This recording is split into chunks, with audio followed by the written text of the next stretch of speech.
Dospělí. Jestli pak maminky a tatínkové znáte tuhle.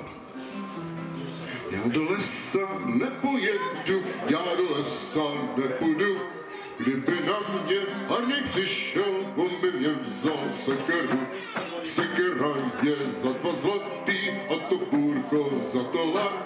Kdyby na mě Hardy přišel, on by mě to všechno vzal. Skákal pes přes oves, přes zelenou louku, šel za ním myslivec, péro na klobouku. Řekl bych vám, nevím sám, hop a skákal dál.